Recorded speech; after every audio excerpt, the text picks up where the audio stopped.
In this module, we'll look at contribution rules, specifically the sum of the months rule and last month's rule, which pertain to HSA owners who are not eligible for an HSA for an entire calendar year. So regarding eligibility and contributions, obviously not everyone who has a health savings account will be HSA eligible for the entire year. So let's take a look at a couple rules surrounding eligibility and contributions. The first is very straightforward. Sum of the months rule. We have John, he's 45, he has an individual high deductible health plan coupled with an HSA. He leaves his employer on April 30th, 2021. His new employer doesn't offer a high deductible, so he's no longer HSA eligible after April. So he's eligible for 4 months of 2021, and therefore he can make a prorated contribution for 2021 of 4 months worth of his full contribution of $1,200. So like I said, pretty straightforward. Now, Congress passed the full contribution rule, or the last month's rule, was not an initial part of the HSA legislation.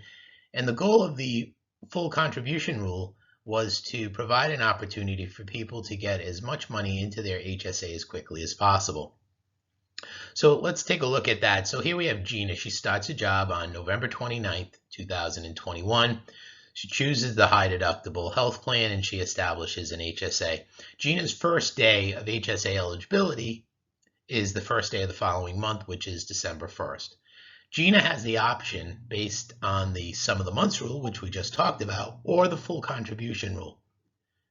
Now, the full contribution rule allows Gina, because she was HSA eligible on December 1st, to make a full contribution for 2021, even though she wasn't HSA eligible for the full year. Now, it's important to note we're using the most extreme example here of November 29th as a start date.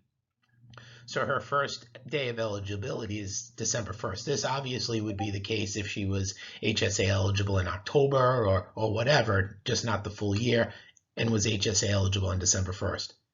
So the full contribution for 2021 again is $3,600. She could do the sum of the months rule, 1 month at $300 for the year, or she can make up to a full contribution of $3,600. However, she does need to remain HSA eligible for the following 12 months, for the really following 13 months through 2022.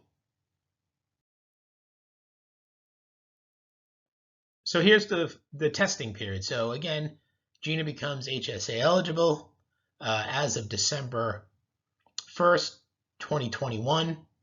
As long as she remains HSA eligible throughout the next 13 months through December of 2022, she's able to keep that full contribution. If she, for any reason, loses eligibility prior to the end of 2022, she would have to pay tax on the additional contribution she made of $3,300, plus she's taxed a 10% penalty.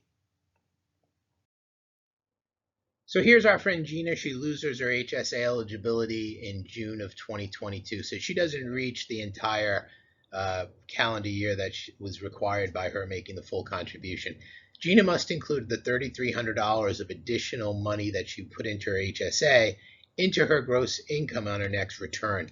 In addition, she's required to pay a 10% penalty on the $3,300. Now, it's important to note that Gina leaves the additional contribution, the $3,300, in her HSA because she's paying the tax, which, by the way, she would have paid had she not made the contribution anyway. Her real loss is the 10% on the $3,300.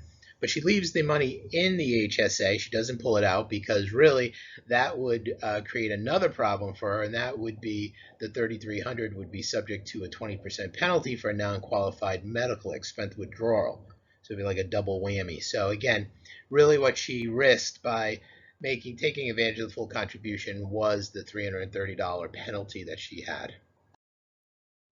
If you still have questions with regards to this module, please email us at info@accesspointhsa.com.